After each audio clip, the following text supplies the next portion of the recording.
Bueno, estamos muy contentas, ¿verdad? Aquí en Gandhi, transmitiendo esta clase por Facebook Live. Con B y no con F. Pues para hablar un poquito sobre este texto de Alessandro Barico, Homero, Ilíada. Entonces vamos a iniciar con la sesión de hoy. Esto está en público, pero obviamente pues tenemos un grupo que ahora está en casa, entonces vamos a dirigirnos a todos ustedes desde la librería Gandhi. Bueno, es un texto, más que dar una reseña, vamos a decir por qué es un texto importante, ante todo porque es una remitificación, una reescritura de la Ilíada, importantísima, en el sentido en el que Alessandro Barico lo que hace es usar una técnica literaria importante, que es el monólogo dramático.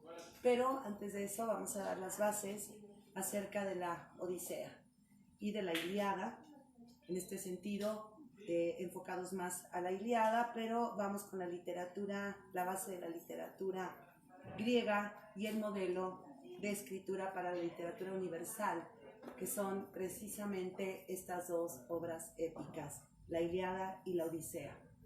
Ambas obras son símbolo de la unidad, del heroísmo, que representa una fuente de moral práctica. Vamos a tratar de entender este concepto de moral práctica que obviamente vemos aquí dentro de las dos obras épicas más importantes de la literatura universal, y que por ello entenderíamos hay una riqueza de las costumbres de la época y obviamente una reflexión ética en ambas obras. Hay una buena cantidad de críticos que le dan mucho más valor universal y literario a la Ilíada que a la Odisea por la formación propia del héroe. Ya platicaremos acerca un momentito más adelante de esta diferencia entre el ideal heroico del lado de Aquiles y el ideal heroico de Odiseo. Por reflexión ética tenemos también que tratar de recordar y de comprender el concepto de ethos o de ethos, que ya Aristóteles lo usa en la poética y lo describe de una manera en el que no nos queda tan claro en la actualidad, pero vamos a tratar de esclarecer qué es el ethos y que de ahí procede el concepto de ética. Desde el punto de vista filológico y de la traducción griega al latino, ethos quiere decir morada. Ethos es una morada, es una habitación, es un lugar donde se vive. Es una actitud ya desde un punto de vista heroico y desde un punto de vista literario. Es la actitud que se tiene hacia sí mismo y hacia los demás de acuerdo pues a los valores, ¿no?, que nosotros vamos adquiriendo mediante los modelos heroicos en este caso.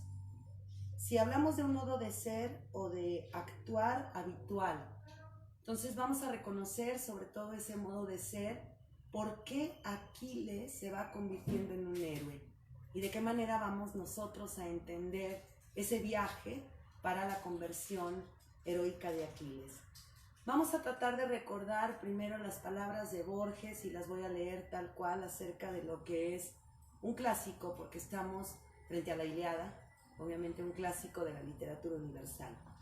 Dice Borges, y lo dice bien: un clásico es aquel libro que una nación o un grupo de naciones en el largo tiempo, en muy largo tiempo, ha decidido leer como si en sus páginas todo fuera deliberado, fatal, profundo como el cosmos y capaz de interpretaciones sin término.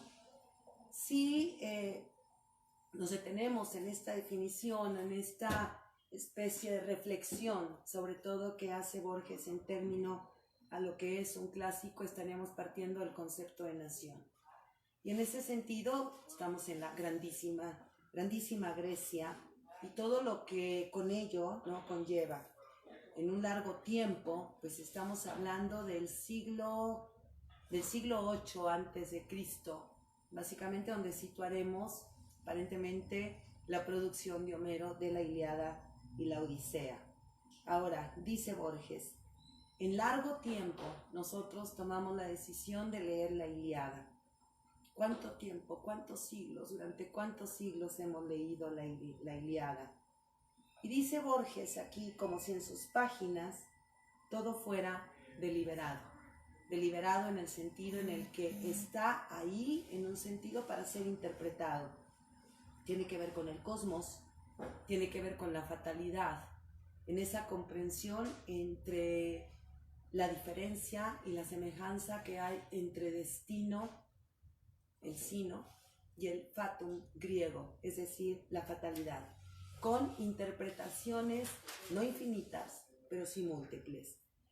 Por tanto, si partimos de la base de lo que comenta Borges acerca de lo que es un clásico, lo vamos a tomar como modelo y lo vamos a tomar también en ese sentido de modelo como paradigma. La Ilíada es un libro, ante todo, un libro como este o como puede ser cualquier que ustedes miran aquí en Gandhi, pero un libro que sustituye a la palabra oral. Borges tiene también una reflexión importante en cuanto a lo clásico, porque dice que el libro que sustituye a la palabra oral, como son los grandes clásicos, se convierte en algo duradero pero muerto. Matamos a la palabra cuando la escribimos. Es algo en cierto sentido dialéctico y paradójico también, porque está ahí esa palabra duradera, ¿no? En todo el tiempo que puede persistir y pervivir el libro, pero por otro lado la palabra deja de estar viva porque la palabra oral se va transformando en sí misma. El libro como algo duradero y también muerto en ese sentido, pues va a aglutinar dentro de sí mismo toda la memoria colectiva en este caso del pueblo griego, las hazañas de sus grandes héroes, de sus grandes hombres, un ánimo militar importantísimo dentro de la Ilíada, de sus protagonistas. Y vemos también aquí en la Ilíada una recreación lúdica de la guerra. ¿Por qué una recreación lúdica y qué vamos a entender por lo lúdico? Parece que los dioses están jugando a la guerra con los hombres. Los están confrontando, los están apoyando, los están de alguna manera empujando a confrontarse unos con otros. Pero para los dioses es un juego. Es un juego la guerra porque ellos son inmortales y nosotros no. Y creo que podríamos hacer aquí un paréntesis acerca de la situación actual que estamos viviendo en este sentido. Bueno, o en estos días, en este tiempo. Dioses y héroes tienen un contacto muy estrecho, mucho más estrecho en el caso de la Ilíada que en el caso de la Odisea. Y creo que aquí podríamos abrir un paréntesis importante en torno al ideal heroico entre la Ilíada y la Odisea, es decir, entre Aquiles y Homero, y esa diferencia que hay en el transcurrir y en el devenir, ¿no?, de ambos héroes. Por un lado, encontramos, sí, un viaje del héroe en Aquiles, y encontramos, obviamente, hacia adelante, prospectivo, pero también encontramos un nostos, es decir, un viaje de regreso en el caso de Odiseo. Odiseo triunfa, Odiseo llega a Ítaca, mata, ¿no?, combate con todos los pretendientes de Penélope, recupera a su esposa, recupera su reino, recupera a su hijo Telémaco. En el caso de Aquiles no es así. En el caso de Aquiles sabemos, no por la Ilíada, que Aquiles finalmente asume su destino, y asume su destino que es el de la muerte. Entonces vemos esta diferencia, es como decir un viaje hacia atrás, un viaje hacia adelante en el sentido metafórico del ideal heroico. Voy a tomar un poquito de café porque estoy algo ronca. Tomen café conmigo. Estamos aquí en Librerías Gandhi. Bueno, entonces vemos cómo en la Ilíada se va a expresar estos modelos de conducta humana. Conducta humana por un lado y por otro lado sagrada. Vamos a ver las dos cuestiones. En esa relación que hay entre los héroes y los dioses, la Ilíada se convierte en un libro sagrado. Y por otro lado tenemos acciones cotidianas donde finalmente se nos alude a nosotros en la tierra, ¿no? En un libro básicamente que se va a convertir en una especie de libro educativo. Entonces es un libro sagrado y es un libro educativo desde el punto de vista moral y ético. Hay aquí dos cuestiones importantes que hay que tomar en cuenta del ideal del héroe, que es precisamente el honor y la gloria. Dos conceptos que no sé si podemos usar, suponer, entender, definir, aproximarnos a ellos en lo contemporáneo. ¿Qué sería para nosotros el honor actualmente? Porque me parece que es una palabra que ha perdido uso en nuestro vocabulario cotidiano. ¿Sí lo entendemos? Sería la pregunta. Bueno, por este medio no pueden hacer preguntas, creo, porque no me puedo acercar al teléfono para ver si ustedes están preguntando algo. Pero por ahí después si ustedes hacen preguntas en Facebook intentaré responderlas. Me parece que la palabra honor en la actualidad ha ido dirigiéndose a otro tipo de definición. Y en este sentido quizá lo podamos entender como el amor propio, pero el amor propio en un sentido heroico también. Saberse valioso. Y por otro lado la gloria. Siempre que hablo de este concepto de gloria, me gusta mucho usar esta escena de Don Quijote de la Mancha frente a León, en la segunda parte de Don Quijote, cuando está el león dentro de su jaula y Don Quijote le pide, imagínense, al león que salga de la jaula porque se quiere enfrentar a él. Y obviamente el león no sale de la jaula. Entonces no hay gloria para Don Quijote, porque para que exista gloria tiene que haber testigos de una hazaña que den cuenta de ese relato. Y por otro lado, también un empuje del héroe de conquistar esa gloria, esa fama para la inmortalidad. Entonces, fíjense bien cómo en esta parte de la Ilíada tenemos que hablar de un heroísmo ligado a una predestinación, a la aventura y a la tragedia. Vamos con estos tres conceptos. Primeramente, el concepto de predestinación. Para el griego, y lo sabemos, es importantísimo el concepto de destino. El concepto de destino que está anclado no a los dioses, quizá nada más en el sentido de las moiras, pero las moiras recordemos que no son dioses, ni siquiera tienen una relación directa con ellos. Pero lo que sí podemos aquí entender por predestinación es que está en el árbol genealógico. Ya Hesiodo se va a encargar de explicarnos que la naturaleza, los hechos y esa fuente, ¿no? de esas raíces de las que provenimos nosotros van a predeterminar para siempre toda nuestra vida. Hay una frase dentro de la obra de Sófocles, de Edipo Rey, cuando dice si es o no el hijo de Layo. Y siempre en los griegos decimos de quién se es hijo para entender, ¿no?, el concepto de predestinación. Por otro lado tenemos el concepto de aventura, y me voy a regresar ahora en un momento más a lo de Aquiles, porque el prefijo a, y lo sabemos, es sin, es decir, sin ventura. En este caso no es que exista o no ventura, en este caso es la ambigüedad, ¿no?, el desconocimiento de si va a haber ventura o no en los hechos en los que uno obviamente se anima a realizar. Y por otro lado la tragedia, que está vinculada al fatum griego, es decir, todo lo que sucede, que debe suceder, que así sucede y que está absolutamente fuera de nuestro poder, fuera de nuestras manos, fuera de nuestra voluntad, entender, controlar, manipular o cambiar.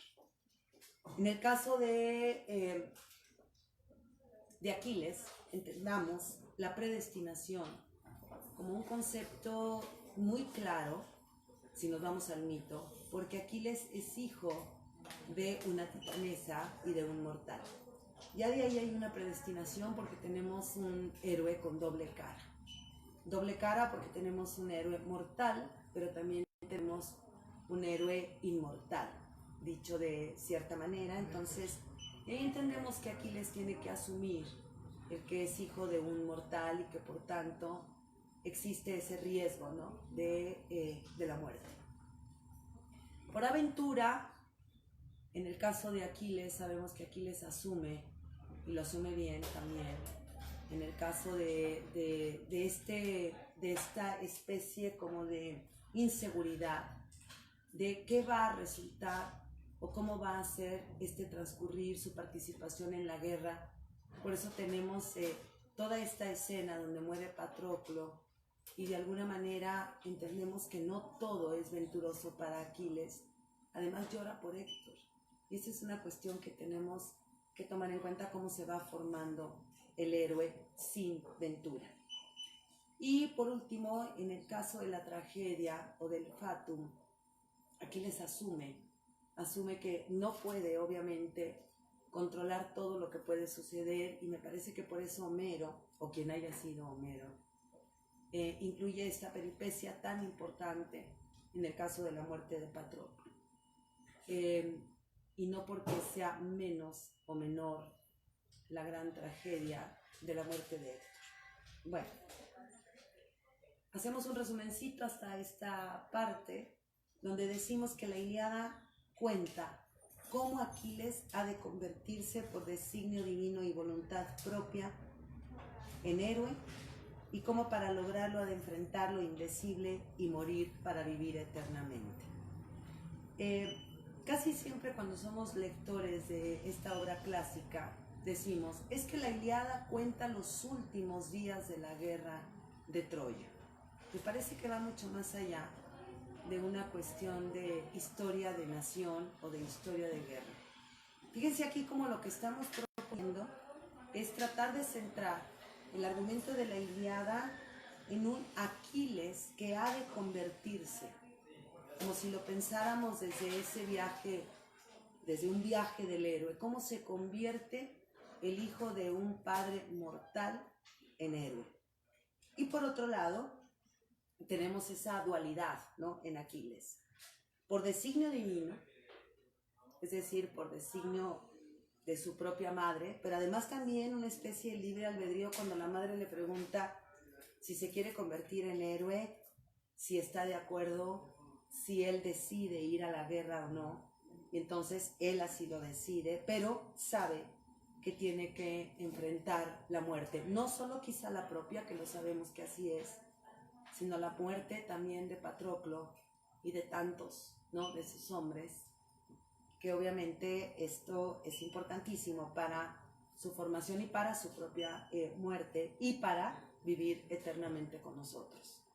Entonces la Ilíada es el paso de un relato popular, oral, al relato de los héroes o al relato del héroe.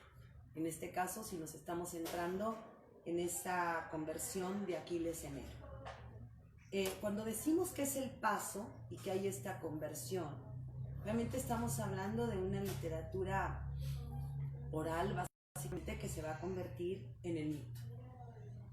No es al revés, no es que la Ilíada esté partiendo del mito, no es el caso de las tragedias. Con las épicas tenemos un transcurrir o un devenir contrario. Las épicas van a convertir a sus protagonistas, a sus personajes en héroes épicos. En el caso de la tragedia se basa en el mito para convertir a sus personajes míticos en héroes trágicos. Entonces es un paso totalmente distinto. Aquí vamos a tratar de esclarecer de qué manera el mito va a hacer alusión a 3 regiones cósmicas. No tengo un pizarrón ahora, entonces voy a ir como despacito. El pizarrón está precisamente frente a mí.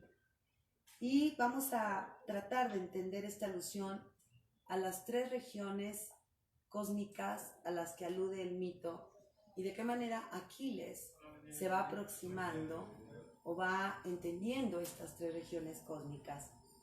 Y que son 3 regiones obviamente que aluden al gran símbolo piramidal. Tomemos en cuenta el triángulo en el sentido de estas 3 zonas, donde la base del triángulo sería precisamente el infierno, por un lado la parte izquierda, la tierra, y por otro el cielo a mano derecha. Entonces, vemos cómo Aquiles vive en un infierno. ¿Cuál es el infierno en el caso de Aquiles? Para él, el anonimato. Una vida larga, una vida plácida, una vida tranquila, una vida que simplemente se asume como vida, pero que hay y existe el anonimato precisamente por asumirse de esa manera. Para un héroe es el infierno, absoluto. Tiene que buscar la gloria y tiene que buscar el honor. Por otro lado, estamos en la parte izquierda del triángulo y de ahí toda la base simbólica piramidal de casi todas las culturas antiguas. Vemos la tierra. Una tierra en la cual hay que ascender, es un camino de ascensión. Tengo que salir de la tierra para ascender y por otro lado llegar al cielo, ¿sí? En estas dos líneas, ¿no? Que van a confluir en el cielo. Y vemos cómo en estas 2 líneas la tierra la vamos a entender por destino, es decir, buscar el destino de todo héroe en el punto de vista griego, desde el punto de vista griego, es buscar la montaña más alta. Claro, es una metáfora, en el sentido en que la montaña más alta es el honor y la gloria, no hay otra. Y por último, llegar al cielo, que finalmente es la inmortalidad. Y la inmortalidad no se logra, diría el propio Sancho Panza frente a Don Quijote, no se logra muriendo en una cama, no se logra muriendo en una agonía, no se logra muriendo de una enfermedad, se logra muriendo en la lucha, buscando esa fama, esa gloria y ese honor. Y yo creo que estoy aludiendo a Don Quijote porque obviamente sabemos que es la parodia del caballero, pero que no existiría Don Quijote sin primero este modelo de héroe que encontramos en las épicas griegas. Vamos ahora a ver cómo se da ese viaje de Aquiles, ese viaje mítico, ese viaje heroico, y cómo Aquiles va transcurriendo de un espacio totalmente profano, estaríamos hablando del infierno y de la tierra, a lo sagrado. En ese viaje, en ese transcurrir, en ese andar por ese viaje, lo que encontramos es una lucha, es una confrontación. ¿A qué se va confrontando Aquiles? A sí mismo, a su propia cólera, a su propio temperamento. Recordemos que Aquiles está enojado consigo mismo, está enojado con su propia genealogía, porque él es hijo de un mortal, pero es hijo de una titanesa. Y aquí con los titanes vamos a encontrar toda la irracionalidad y el desorden posible, y así lo vemos. La madre de Aquiles, que se enamora, ¿no?, de este mortal, y que decimos es un enorme error en el sentido cósmico, sagrado, pero que finalmente pues de ahí va a proceder nuestro héroe. Entonces por eso es que él tiene que luchar por conseguir esa inmortalidad que no tiene.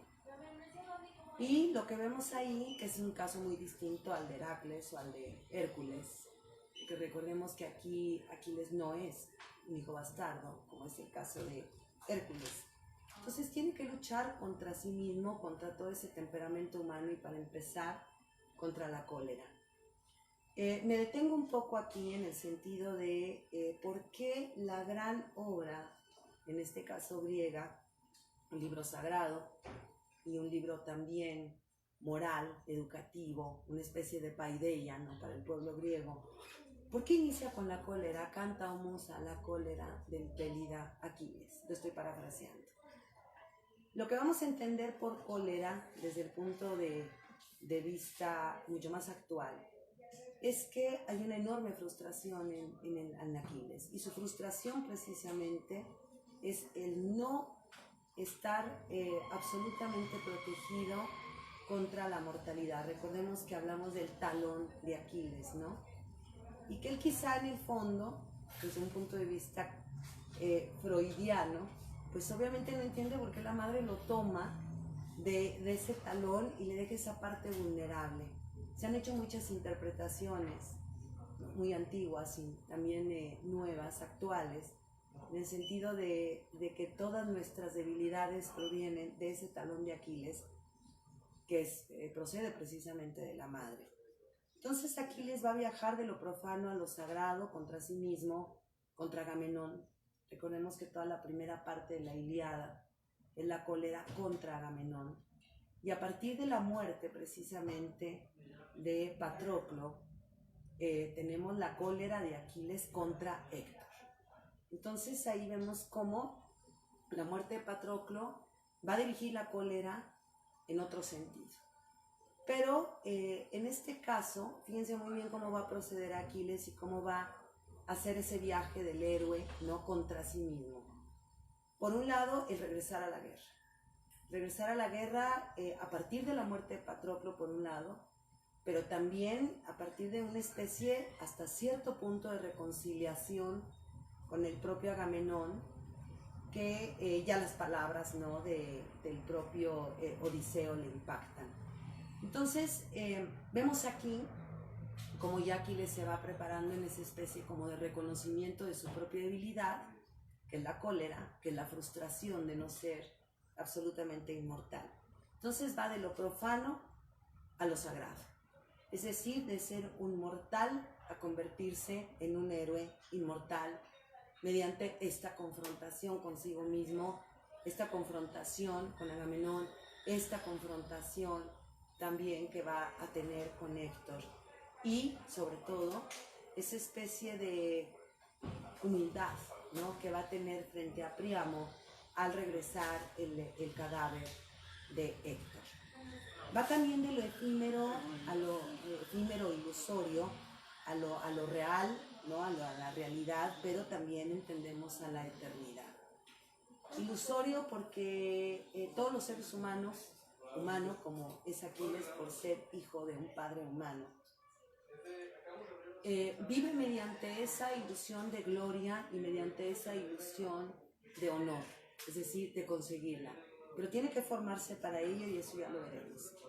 Y por otro lado, ¿cómo llegar a esa eternidad? ¿Cómo convertirse en inmortal? ¿Qué significa convertirse en inmortal desde el punto de vista griego?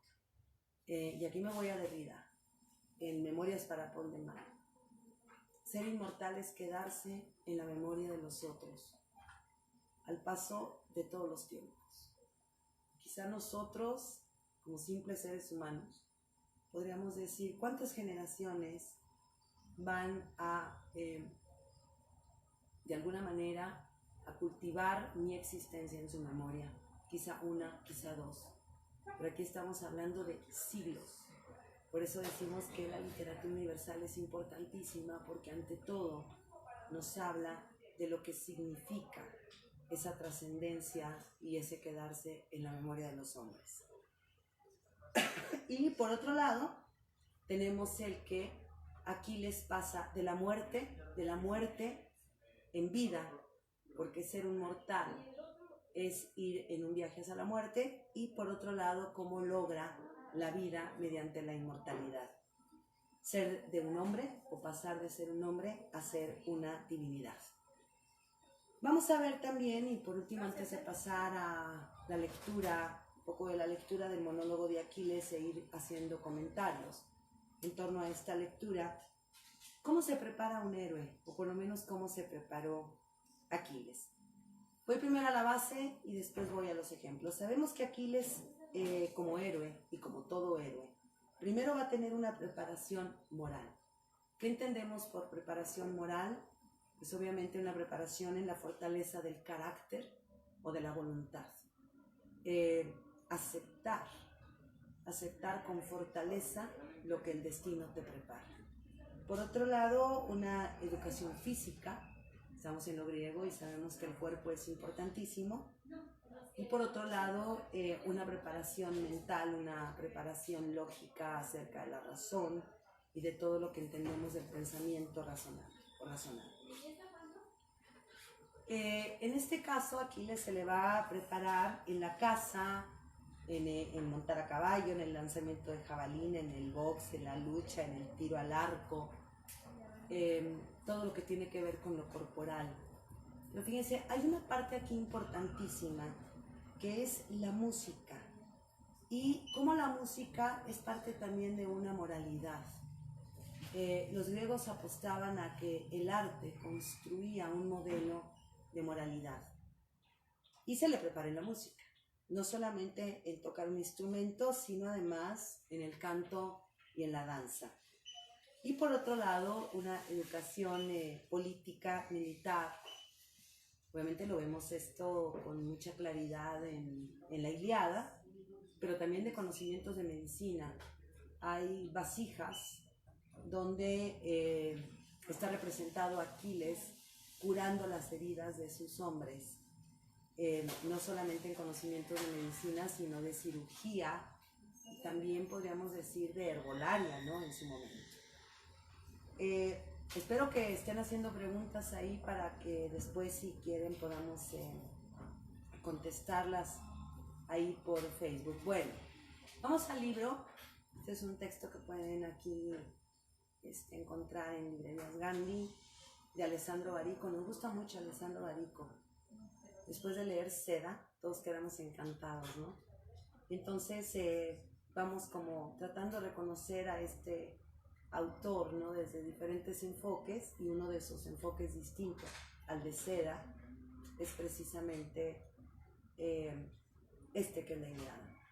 Y aunque no quiero partir o retomar Seda, porque en el caso de Seda tenemos imágenes sabemos poéticas que parten del concepto de haiku, sino que aquí lo que vemos básicamente es que él va a retomar también imágenes de los héroes, no desde el concepto del haiku como lo vemos en el caso de Seda, sino va a poner a los héroes a hablar.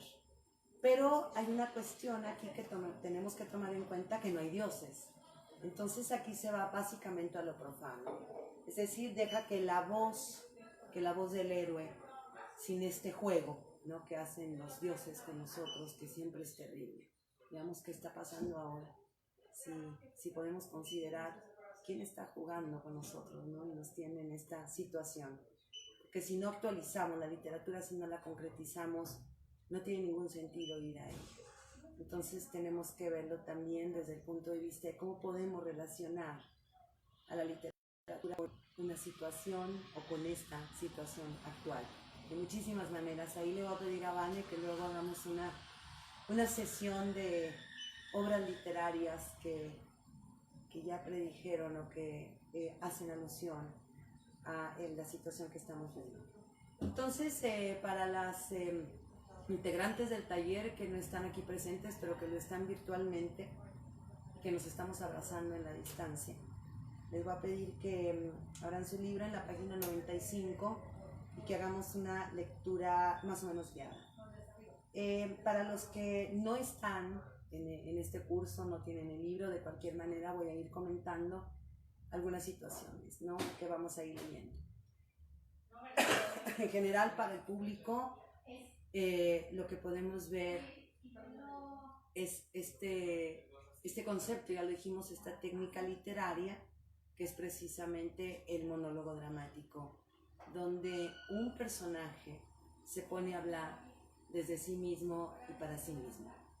Vamos a ir leyendo un poquito. Entonces, perdón, en la página 95 es Patroclo. Vamos primero a Aquiles, que es en la página 75, y después vamos a Patroclo. Yo les invito a leer la Ilíada porque no podríamos disfrutar esta obra maravillosa de Alessandro Barico de la misma manera, habiendo leído la Ilíada, que no no tener esa experiencia de lectura. Entonces habría que leer la Ilíada, la Odisea y tantos otros clásicos para poder disfrutar este tipo de obras.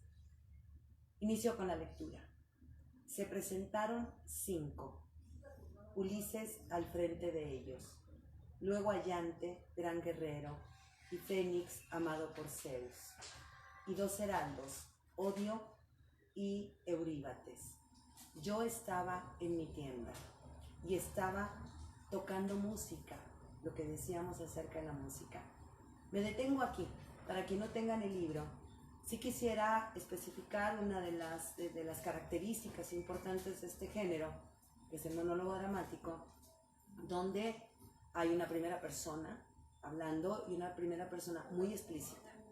Segundo, encontramos la siguiente característica, que es precisamente el uso, la escritura de estas frases muy cortas.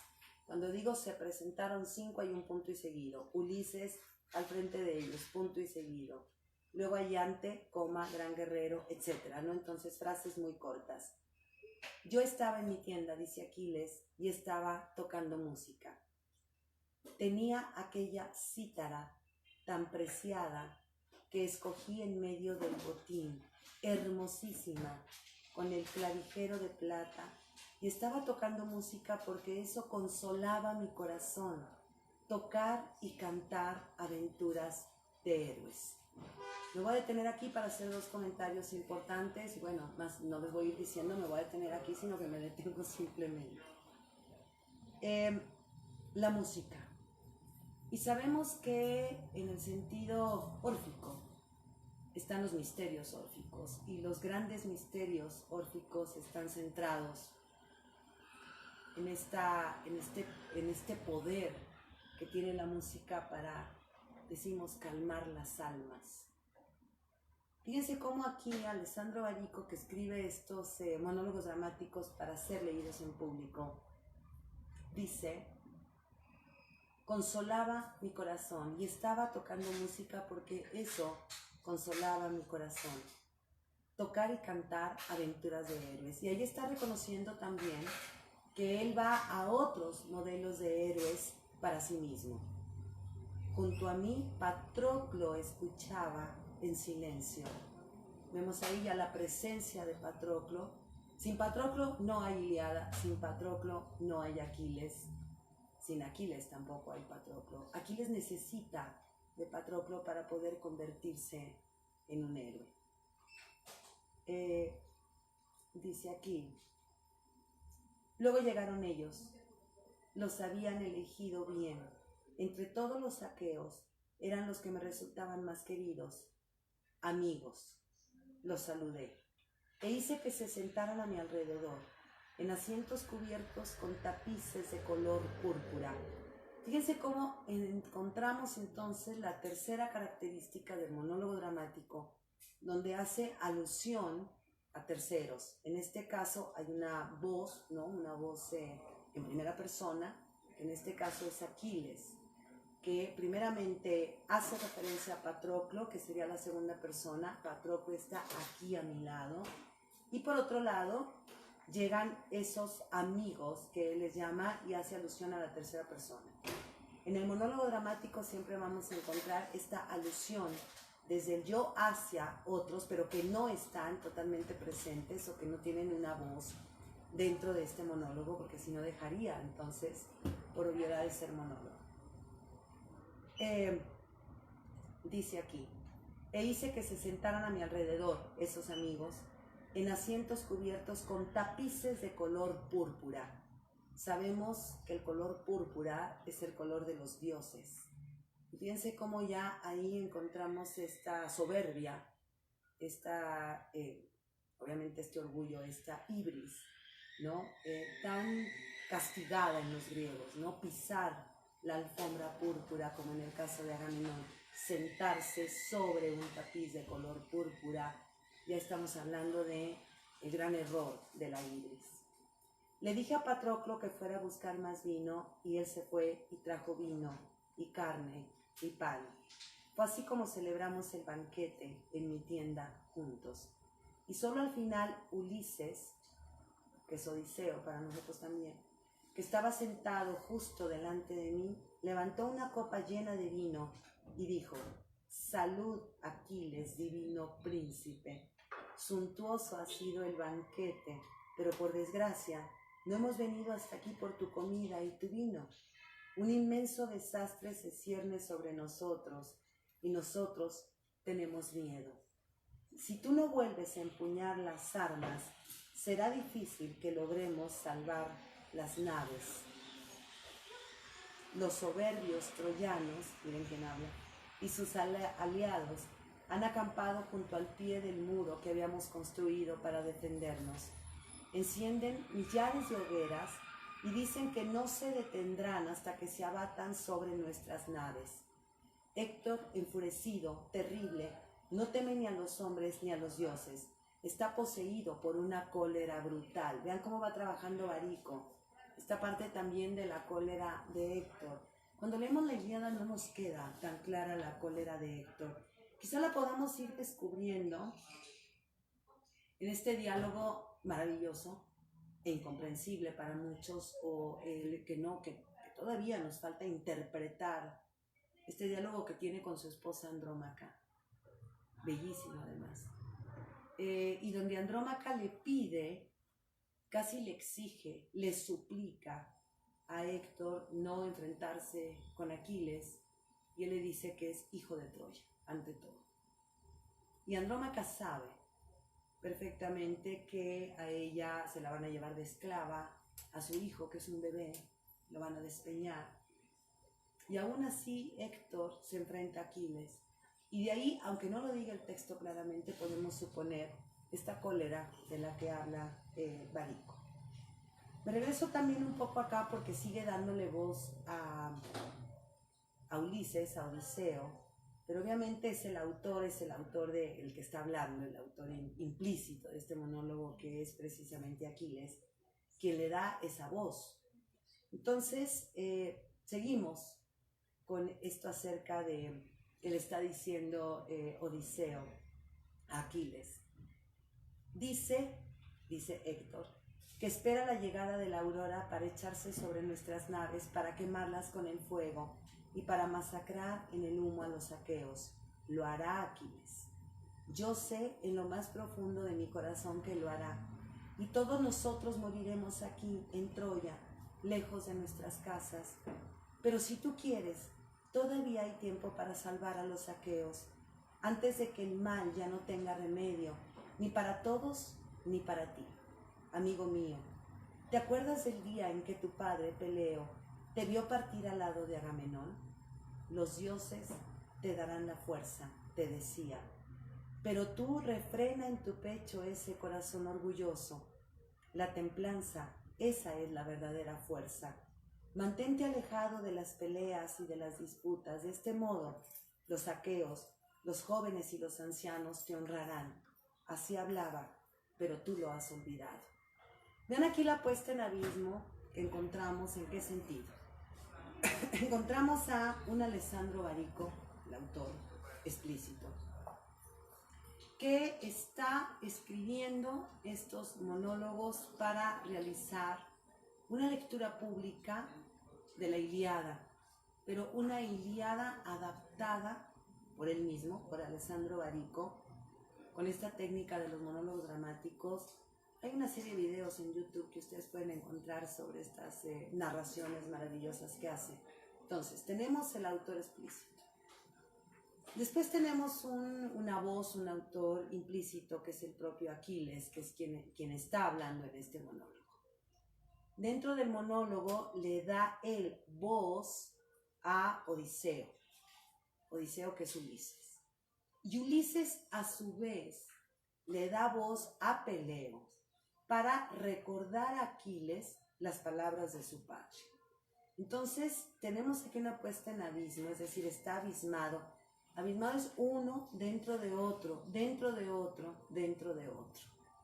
Entonces es una especie como de espejo, ¿no?, que se va reflejando, y aquí lo que vemos en esos reflejos es una voz que incluye otra voz, que incluye otra voz, pero que no deja, ¿no?, la primera voz de lado. Entonces le dice Odiseo a Aquiles, has olvidado, que ha olvidado las recomendaciones que le ha hecho su padre. Y sigue todavía hablando Odiseo, Ulises. Escúchame ahora, déjame que te diga uno a uno los presentes que Agamenón ha prometido entregarte si depones tu ira. Preciosos presentes en cuanto depongas tu ira, riquísimos presentes en cuanto olvides tu ira. 7 trípodes no tocados por el fuego, 10 talentos de oro, 20 calderos relucientes, 10 vigorosos caballos, rapidísimos y vencedores de 1000 carreras. Esto es lo que le está prometiendo a Agamenón, con tal de que regrese a la guerra. Agamenón te dará 7 mujeres de Lesbos. Todo un tema, esto de las mujeres de Lesbos. Expertas en perfectas labores. Las mismas 7 mujeres que eligió para sí mismo el día en que tú destruiste para él Lesbos, la ciudad bien edificada. Eran las más bellas. Te las dará a ti. Y con ellas te dará también a Briseida, la que un día te arrebató. Y jurarás solemnemente no haber compartido su lecho con ella y no haberla amado como se aman un hombre y una mujer. Todo esto obtendrás, y de inmediato y aquí. Regreso un poquito este tema de las mujeres de Lesbos, cuando dice aquí, expertas en perfectas labores. Sabemos que la felicidad doméstica no es precisamente algo que sea reconocido en Grecia. Las mujeres no son educadas para sentirse felices en un ambiente cotidiano y en un ambiente doméstico, porque incluso hasta las mujeres casadas con hijos, ¿no?, en estos gineseos, pues tenían realmente una serie, ¿no?, de juegos, una serie de distracciones y una serie también de convivio muy distinto a la soledad de una mujer en la cocina de su casa. Entonces, ¿por qué son hábiles estas mujeres y por qué conocen todas las labores? Pues porque son mujeres que tocan algún instrumento, son mujeres que saben de filosofía, son mujeres que saben de literatura, son mujeres que dominan perfectamente las artes amatorias. Entonces, ¿cuántas mujeres le está prometiendo? Dice aquí, imagínense, 7 mujeres de Lesbos, más, ¿no? Vemos aquí a Briseida. Entonces le está prometiendo 8 mujeres. Claro, Briseida es una sacerdotisa, no tiene que ver con las mujeres de Lesbos, pero le está ofreciendo todo cuanto puede desear un hombre. Le está ofreciendo riqueza, le está ofreciendo erotismo, le está ofreciendo amor, o quien se lo dé en este caso. Le está ofreciendo, obviamente, los caballos, ¿no?, que le menciona. Le está ofreciendo todo para que regrese a la guerra. Y vamos a ver, porque aquí sigue hablando todavía Odiseo. Dice, y si el destino nos concede luego destruir la gran ciudad de Príamo, podrás anticiparte cuando se reparte el botín. O sea, además todavía le dice que tiene las riquezas o que va a tener las riquezas de Troya. Y cargar en tu nave todo el oro y el bronce que quieras. Y 20 mujeres troyanas. Bueno, vayan contando cuándo es un harem de aquí. Las más bellas que encuentres, exceptuando Helena de Argos, que es Helena de Troya. O Helena de Menelao. Esa no, ese es intocable. Solamente París tenía ahí, no solamente París tuvo la fortuna. Y si finalmente regresamos a Argos, en la fértil tierra de Acaya, Agamenón quiere que te conviertas en esposo de una de sus 3 hijas, que en su espléndido palacio real ahora lo están esperando. Elige la que tú quieras y llévate a la morada de Peleo, sin ofrecer a cambio ninguna dote. Aquí nos quedamos un poquito pensando quiénes son las 3 hijas de Agamenón, contrario a lo que dicen las tragedias, o por lo menos la genealogía de la casa real de Atreo. Bueno, todo lo contrario, será Agamenón quien la dote con bienes tan valiosos y abundantes como ningún padre haya hecho a una hija suya. Le dará 7 de sus ciudades más ricas. Y ahí viene Cardámila, Éope, Ira, la divina Feras, Antea, la de verdes prados, la hermosa Epea, Pedaso, rica en viñedos, ciudades todas ellas cercanas al mar, todas ellas habitadas por hombres ricos en bueyes y corderos que te honrarán como si fueras un dios. Fíjense, como si fueras un dios, no es un dios. Y a ti, su rey, te pagarán enormes tributos. Todo esto te dará si tú depones tu ira. Y si no puedes hacerlo, porque demasiado odioso te resulta Agamenón e insoportables sus presentes, compadécete al menos de nosotros, que hoy estamos sufriendo y que mañana podríamos honrarte como a un dios. Es el momento apropiado de desafiar a Héctor y matarlo. Está poseído por una furia tremenda y convencido de ser el más fuerte. Hoy no huiría si se encontrara ante ti. ¿No sería una gloria inmensa, Aquiles? Bueno, toda una cuestión aquí para reflexionar, sobre todo en torno a qué. ¿Cuánto valemos? Imagínense todo lo que estamos suponiendo aquí que vale Aquiles. Y aquí hay una reflexión en torno al concepto del honor. ¿Cómo saber cuánto valemos? ¿Cómo saber cómo nos valora el otro? Porque obviamente no podemos nosotros darnos un valor a nosotros mismos, sino que en este caso encontramos el valor que los propios aqueos le dan a la participación de Aquiles en la guerra. Valiosísimo. Sin ellos no pueden ganar. Pero entonces también vamos a entender la confrontación entre Héctor y Aquiles. Dos cóleras se enfrentan.